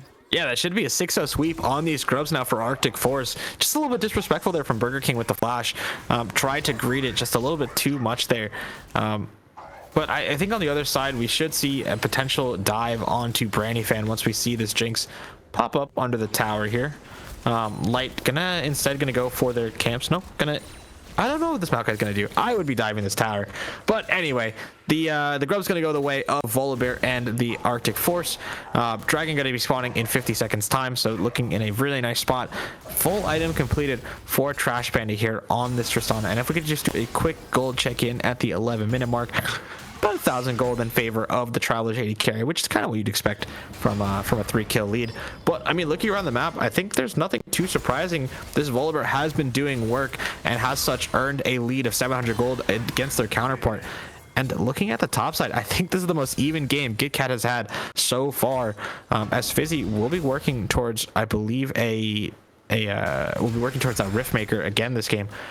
Has the finished codex in inventory, and is not quite online when it comes to beating GitCat. But take a look here. Evil Lobster going to find Burger King on a stroll into their jungle. But going to be able to get out, but it's going to be another dive for the Travelers on the bottom side of the Rift. They want that Hex Slash, nice and hook. they get the prediction. Oh my god. Oh, nice Meeps, that is impressive. No Breath of Life can save you there. Yeah, no Flash to Ghost available on Brandy Fan means that she is long for this world. The Jinx not doing too much there, was trying to just farm out the wave. Did a nice job, did clear. Trash Panda should still be able to knock down this tower though, in as an additional bonus for taking down the enemy AD carry. So they should get the second dragon of the game as well as the first tower of the game, and the gold lead sitting at about 1.2 thousand in favor of Travelers here. They will pick the second dragon, and it will, for the third time in a row, be a Cloud Dragon. What? I do not believe it. I like going fast. I'm pissed off. I'm a little irritated. But we got a fight here in the mid lane. Jordan Bot gonna be able to come through. Burger King and Light maybe in trouble as Andromeda goes in with the Spirit Rush. Orb Deception not gonna be able to get Burger King into death range, and so they will be able to walk out of that one. But the Dragon's gonna be 1-1. This is a very even game here at the 14-minute mark. The best performance from Arctic Force, I think, all series long. Yeah, and I think honestly the one person who is struggling a little bit this game, and probably just because they have not been able, they just haven't been able to find their groove so far, is going to be Light. Playing, I would argue, 3 stylistically very different champions in the Rel, the Lee Sin, and now the Maokai. It's a little bit rough to be switching back and forth between these different champions, and as such, I mean, we can see, has not been able to fight Evil Lobster as much as they would have liked, has not been able to contribute in these early game skirmishes as much as those other characters would have been able to do. And so as a result, I mean, we saw it with the level 2 invade, level 3 invade that Lobster went for, and Andromeda gonna get if that Q lands, that is a completely different story on that bot side. But no, and they did it again. Light has gone once again for the Bomby Cinder on the Maokai when they're just gonna build Knight's Vow anyway. I'm gonna scream. Don't scream, be happy. I'm not gonna scream. I am just going to inform the chat yet again that it is more gold efficient to just skip the 1,000 gold useless item and just go over the Knight's Vow instead, because at 14 minutes into the game, Light could be sitting on boots and a Knight's Vow and be happily moving towards their next item. But instead it's down 1,000 gold because they picked up the bombies. But gonna get second tower of the game, gonna drop the Nature's Grasp as a option to retreat. And just taking a look around, first item is going to be completed on almost everyone, bar the supports and the support jungle in Light. Riftmaker now should, in theory, be starting to change the way this top lane is going, but Meep's going to be grabbing the Volibear with GitCat here as well. Oh, Brandy Fan is going to be the one in trouble. Going to get a lot of damage on a Brandy Fan. Is now GitCat going to be able to come through, going to get the knock up from Meeps, as now Trash Panda may be in trouble here. Meeps going to come in, going to be stunned, going to be forced to flash, and there's no Nature's Grasp, but Trash Panda is 5-0, now 6-0, dominating. The Burger King is going to get one. Double kill for Trash Panda as the rockets will continue to fly. The resets are there. GitCat will fall, and Travelers will get an ace. That is the advantage. And the bottom lane coming in for the Travelers. No TP, it doesn't matter. Lil Fizzy will still be there. Burger King came up just in time as well to support, but I think credit has to go to the trio of Light, Trash Panda, and Meeps for kiting that fight out so well. GitCat, you have so much MR, but when you're fighting against a Tristana who is a full Kraken Slayer and almost of the full way to an IE, there's no way you were surviving that. Trash Panda did such a nice job there, holding the flash as long as they could. Once Evil Lobster flashed on top of them, flashed to create more space, got the jump reset on the assisted kill of GitCat, and then was able to just play the fight out so nicely from there. Andromeda not having enough damage to knock down the Traveler AD carry meant that the fight just did not go their favor. And Fizzy arrived just in time again to grab Jordan Bot, and it is again now looking like a very one-sided game for Travelers. 4,000 gold to their credit. Dragon spawning in a minute's time. Items now coming in again. I said it before, it should be really close. Again, Navori, sorry, fully picked up for Trash Panda. I know I said IE before, I mentioned Navori, and just look at the 80 carry item difference in this game so far. It is a full item in favor of Trash Panda here. 8 kills to the 1 of Brandyfan, as well as 30 CS in their favor. It is looking like a rough time to be a full MR Udyr. And I mean, we saw the damage that Trash Panda was able to already pull out with the 1 onto Brandyfan, and you got to shout out the consistent aggression that the Travelers have been able to go for unpunished. 4 members of Arctic Force now going to go for a play against Trash Panda here on the bottom side, or on the top side of the Rift. That is going to also be Evil Lobster coming in with the ult, going to be able to shut down the turret, and will be able to do so. Trash Panda going to use the Buster Shot to be able to get the Bullet Bear out of that one, and during that time, we'll be able to take out the no armor Udyr. Gitcat falls, and this fight is put way on its head, and will be taken by the Travelers. 4 kills for the Travelers, and a triple kill for Trash Panda, who is just phenomenal. Absolutely phenomenal. Shimmying and shaking all through that fight with Trash Panda. Fully committed to the plan to get Cat. Tried to shut down the turret as, hold on, Light's gonna flash forward onto Andromeda here. Does have the Spirit Rush available to them. Got caught up fully, but not caught well enough. The Death Realm is going to be there to lock the Ahri in place. Little Fizzy gonna use the flash as well to secure that kill, but really nicely well done from the Travelers AD. Almost as nicely done as Trash Panda kiting on that top side there. Use the Buster Shot again really nicely to disengage Evil Lobster, who tried to shut down that turret. It was just very, very cleanly played by the Travelers AD. And Moose, this isn't a Zeri, this is not a Smolder, this is a traditional 80 carry with 11 kills in a game. Boy howdy, do we have a game. Yeah, and it's gonna be who is able to get that shutdown. And what would really suck is that if they end up getting the shutdown onto Trash Panda, and it goes to someone like Jordanbot or Evil Lobster, like, I don't want to think about that. I mean, but we've just seen it so many times here in the AML where an ADC just gets ahead, and you've got to make sure that if you do end up getting a good play against them, that you end up getting the kill there. But GitCat now potentially in trouble. Ghost is gonna get used, gonna try to get away from this Blitzcrank. Rocket Grab is ready. Gitcat trying to get out. No is gonna get rocket grabbed, and that should seal their fate. Light will come in to finish the job, and yes, the kill will go to Burger King. That's the name of the Yone ulti. What are you talking about? Fate sealed? Yeah, you said seal their fate. No, that's the Yone ulti. Oh my god. And he didn't even use it. Hey man, I'm allowed to have thematic words even if these champions use them. It's irrelevant. I'm cool enough to use them. I know that I'm cool enough to use them. Sorry, my dad was he did a radio show today, and I'm feeling in the mood for dad jokes. But anyway, Herald gonna get dropped in the mid, gonna knock down that second tier tower as we see Meeps gonna drive the Herald the other way. Yeah, I think that's the right decision if you are the Travelers support here. I should not be able to almost good enough driving there. Very good close. Good try.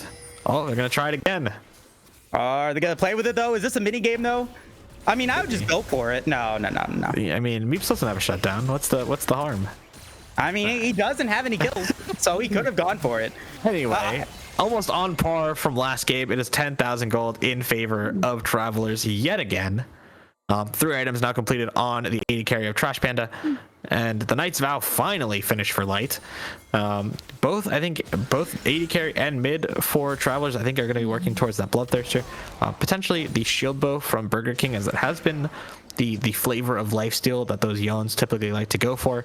Once again, we see a Horizon focus coming out from Andromeda this game, in a game where I feel like it's not hard to get value out of Lichbane. I'm not the Ahri. Oh, very nicely well done there by GitCat. Oh wow, nice fade field from Burger King, going to be able to get the knock up, and that should do it here. Little Fizzy should be able to secure this one, and does with the Obliterate, and the rest of the Travelers now looking to be able to go towards Baron, who's already conveniently at 1000 HP and will be smited nicely by the Travelers jungler. Gonna be a little bit of damage coming in there. Nice Nature's Grasp, but a great use of the Breath of Light. Now an opportunity for the Arctic Force Hares duo, the Arctic Force Hares champions, to get something and they will at least be able to get meats out of that one, but there is no bounty on this Blitzcrank, but it is at least a Baron going down. What an absolute crazy trade for the side of Travelers there. Hold on, it's not quite over yet. Andromeda, no Spirit Rush available. Trash Panda has them in their sights. Not going to go for it now. Did not quite get enough damage on that satchel charge. Although backing on a ward is not good for your health, Andromeda. Gonna go down for the 12th kill of the game for Trash Panda, and my goodness, this Tristana is firing on all cylinders, and so is Travelers. I mean, you get a 1-for-1 over the entire map. You take a spot tier 2. Oh yeah, and did I mention that the secondary play that they were going for was the Baron? Yeah, so looking really, really good for them. 13k now is the advantage for this red side here, and it is looking... I don't like calling games before they're over, but it would have to be a historic throw for Travelers to lose this one. And I'm saying this partially to caster curse them, because I'd want to see it happen. I mean, I'd love to see Arctic Forest Hares be able to make it happen, but I mean, there is the jungle's getting taken by the Travelers, so that there's less gold standing for Arctic Forest to be able to pick up. I mean, they are able to push in Dragon spawning in 35. It would be, you know, sole point for the Travelers to be able to make that happen. And I mean Clouds, what did I say? No, you said Dragon Soul, but it is just Cloud Soul. It's like, yeah, you're right. I think this is the type of game where if you're hold on, you are not supposed to be here. Right now against Trash Panda, going to be able to flash away. Trash Panda needs to die, but will be able to use the rocket jump to be able to get out of the fight and can just go back in if they want to with another rocket grab. Cloud Soul or Cloud Drake is available. Little Fizzy going to be able to get a little bit of damage on Evil Lobster. Does still have the Death Realm available, but Trash Panda being able to survive that one is just so unfortunate. Git Cat going to fall on the top side of the rift. Meanwhile, on the in this top side of the rift, and they're going to be 1 HP. Woo, we'll be able to get out. That's a little bit of damage there. Who knew that if you just walked into the jungle, you could bait a winning fight? But again, Trash Panda did a really nice job using their abilities correctly to make sure that they didn't actually go down there.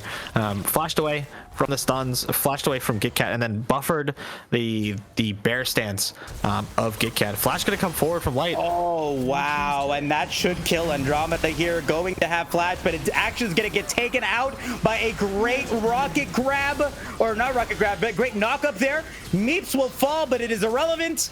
Git Cat will be able to take out the Blitzcrank, but Trash Panda and Light going to be able to rocket jump and get out of that one.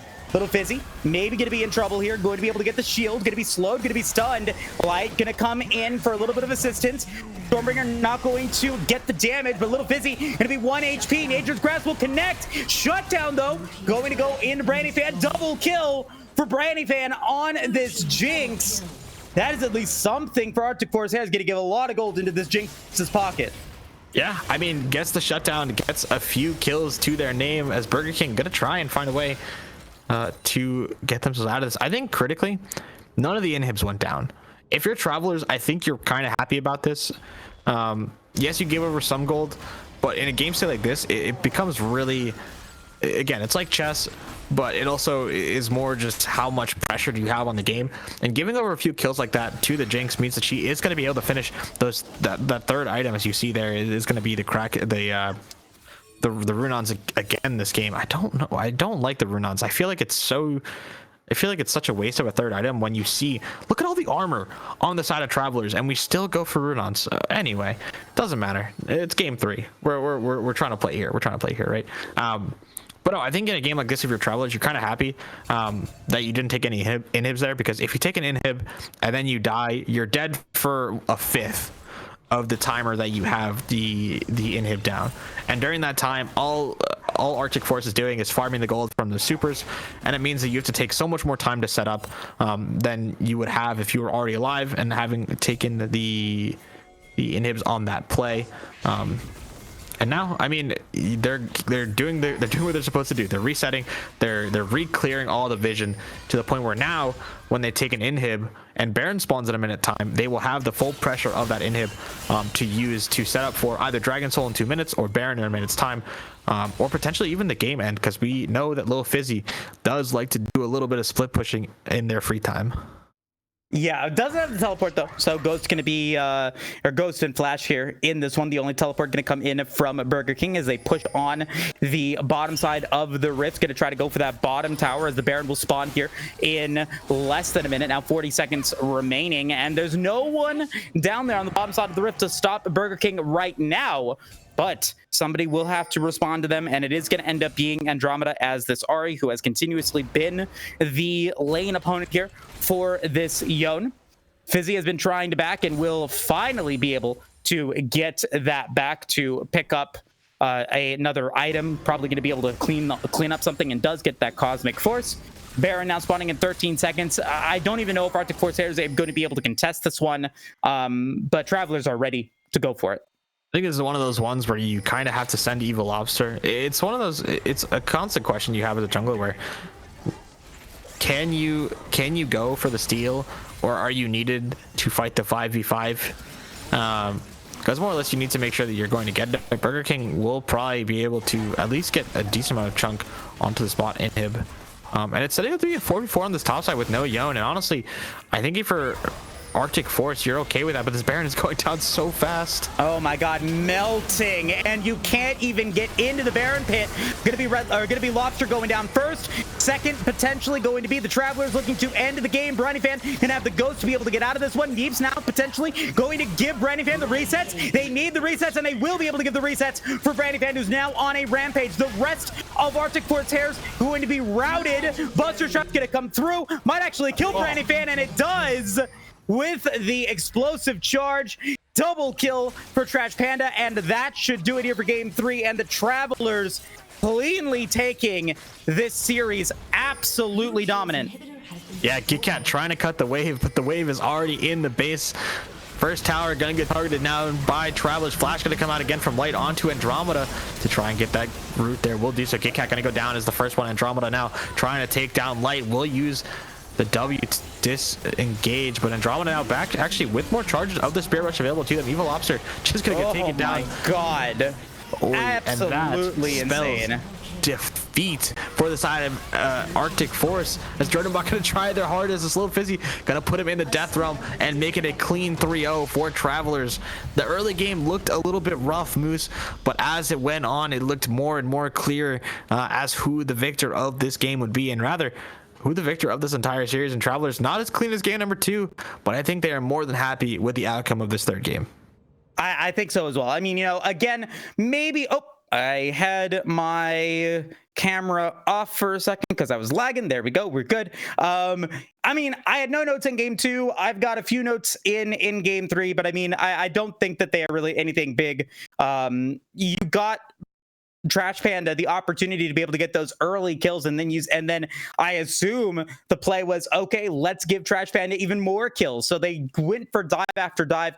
Yes, not all of them were successful, but every time that someone from either Arctic Force or Travelers went down to the bottom side of the Rift, Trash Panda was at least being able to pick up a kill and ends the game almost full build. Doesn't have that Infinity Edge, but 18,000 gold in their pocket. 17-0-6 had a nearly flawless game on the Tristana. And so it just goes to show the power of the Travelers being able to make not only great decisions in every single stage of the game, but then also being able to capitalize on who is getting the advantage. In every single one of those games, though, it was definitely the Travelers who were in control, and they were able to play to win to make that happen. Next week, when they go up against, I believe Mario Kart 7 wins that series against Dorado Gaming. I'm not sure. They are still in game 4, I believe. They are still in game 4, so it could potentially be Dorado Gaming. But either way,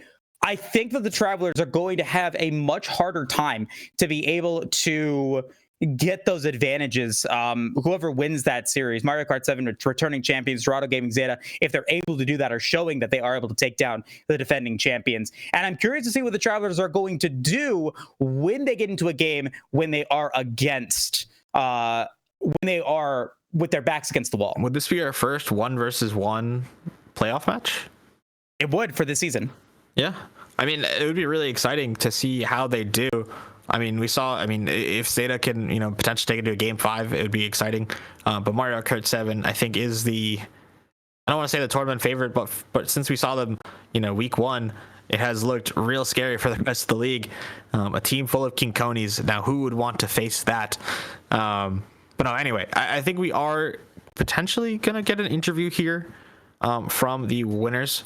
So I think we are going to go to a quick break while we set that up.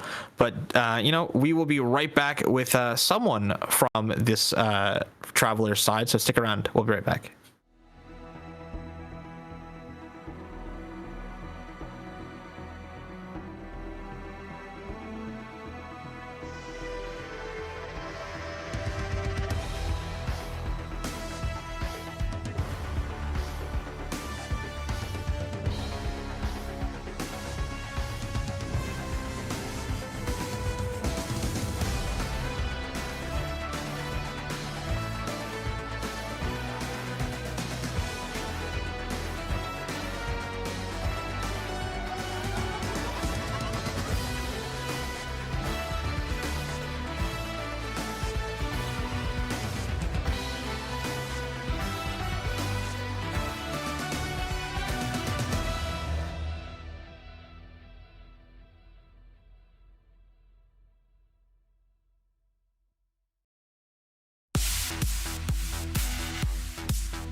And welcome back, everybody, to Aegis Marauders League. We got Light coming in from the Travelers to talk about their quarterfinals matchup win against Arctic Force. Light, thank you for coming in. Congratulations on the win. Yeah, thank you. Felt good to win.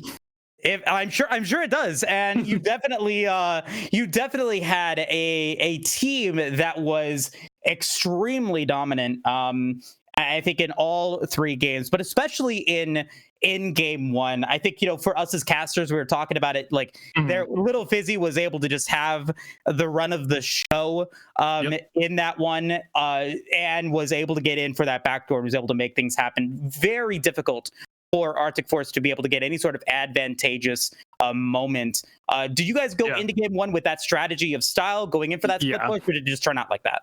Yeah, so game one, we definitely went with that strategy. Like, we just wanted to play for Grubs, getting top lead, get Trundle to 3 items, just let him basically end the game. And then you could probably see it in our gameplay that we pretty much never fought on the other side of the map. Like, we were just avoiding combat and just kind of playing slow, letting him push. Like, it was definitely our game plan from the start. We wanted to get 6 Grubs, but we had to give the second 3, so... Now, it seemed to be that was sort of your game plan throughout the series. Did you sort of, I guess, was that your game plan coming into the series, or rather, what was it?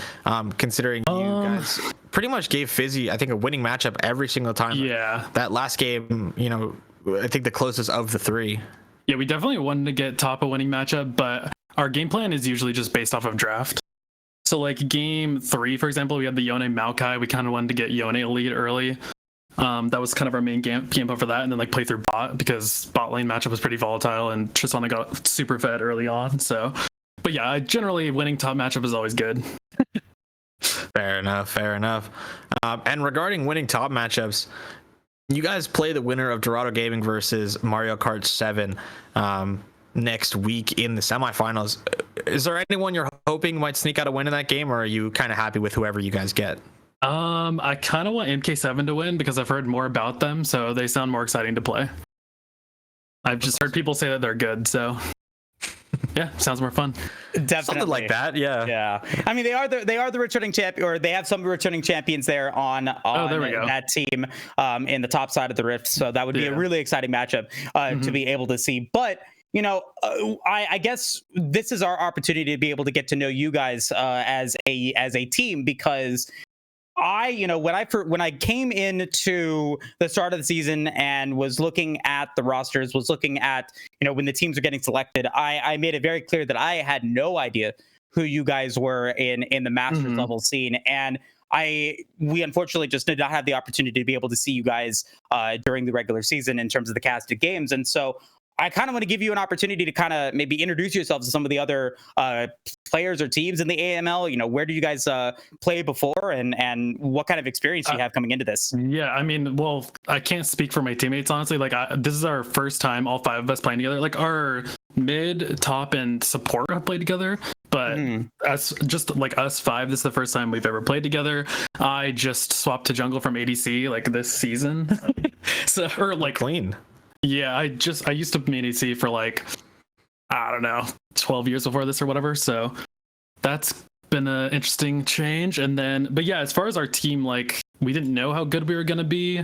We started off a little slow, but we've been improving a lot from scrims and stuff. And usually on game day, we tend to play a lot better than scrim. So Awesome. I mean, it definitely goes to show. Like, I mean, I said no notes in game 2. I think it was a practically perfect game. Yeah, game 2 felt from the you best guys. to me too. Yeah, I think, you know, like in terms of being the spectator, there may have been like little tweaks in game 1 or game 3, but game 2 was, I think, obviously, like, I think your best. And so that's so a follow-up question for you then to that. Does the Travelers have a coaching staff? Do you guys VOD review? And if so, what's that process like? So we have VOD reviewed as a team 1 time this season, and we don't have a coach. We kind of just wing it. We do a little bit of draft prep for game days. Yeah, no, we don't have coaching staff or anything. We just us 5. Wow. I mean, that's really impressive. I mean, I got to say, really impressive, because there are teams in the league that have, you know, coaching staff. They watch the VOD reviews, they get replays, and for you guys to come in with, you know, such a fire and with such prowess and skill is definitely really exciting, and I think shows to a lot of other players in the league, hey, we can do that as well. So very nicely done. Congratulations on the series win. You want to give any final shout outs before we let you go? No, I mean, I'll just shout out my teammates. They played extremely well today. I mean, I'm kind of playing the utility role. I help my boys, you know, set up team fights and stuff. But yeah, no, shout out to my teammates. They played super well today. And yeah, I think looking forward to the match against probably MK7. I don't know. Are they going to win? I don't know yet. Currently, Dorado Gaming is winning game number 4, and I think we're gonna rate them after this. Okay, so stick around and find out what goes on there. Cool. Yeah. Sure. Well, appreciate it. Appreciate the interview. Anything else? No, that's it. Thanks so much. I guess for myself, I got one, you know, tiny mini question. Yeah, you said you were 80 carry moving to jungle. Where do you stand on the? How does it feel to see your 80 carry take all of your camps after 20 minutes? I'm sorry, 15 minutes. It depends on what champ I'm playing. If I'm playing the Maokai, Rel, stuff like that, like, I don't mind. It just depends on our win con. If that's fair. If I'm the win con, I will definitely take the camps. Like, if I'm playing Talia jungle or something, like, yeah, it's all mine. That's a very political answer. I appreciate it. Nah, thanks a lot, Light. No, I'm kidding. All right, peace out. Thanks a lot for the interview, Light. Appreciate it. No problem. Alrighty, and with that being said, that's going to do it here for the quarterfinals. Before we go, Septi, what's going on here at Aegis Esports this week? As always, actually not as always, but as always, we have, you're well aware, we got AMLs on Tuesdays. That's going to be the semifinals next week, so stick around for those matchup announcements. But Thursday, we have the AEL, which is going to be our Emerald League. I believe that is going to be finished this week. We have the finals on Thursday of Bing Chiller's Emerald versus Iridescent Dawn Supernova. That's going to be casted again by What Too Pretty and Banana Bread. That is going to be a great series to watch. It is the culmination of everything our Emerald and High Diamond players have been working towards this split. And then on Fridays we have the APL and the ACL, our gold and uncapped leagues respectively. Those are both some super fun leagues to watch, whether you like super bloody gameplay or super clean and well thought out, and honestly sometimes even more bloody gameplay. But then again, next Monday rather, we have the ADL, which will be our finals for our Diamond Master League, and that's going to be an exciting matchup as well. So stick around. We got a whole bunch of content for you here in the Aegis community, and if you want to be kept up to date on all this information, please join the Discord, follow us on Twitter, do everything you can to join the community. We would absolutely love to have you around and not only increase our fandom, but maybe even get you involved in some of our events. We have some other games going on as well. I believe we do some TFT stuff. I believe we do some other games as well. So again, join the Discord, follow us on Twitter, stick around and find out and have a whole bunch of fun while doing it. Perfect. And with that being said, thank you guys all so much for watching. We'll see you guys next week for the semifinals, 4 p.m. as long as the spectator gets back online. If not, be a little bit later than that. But have a great rest of your week, and we'll see you guys next time. Take care.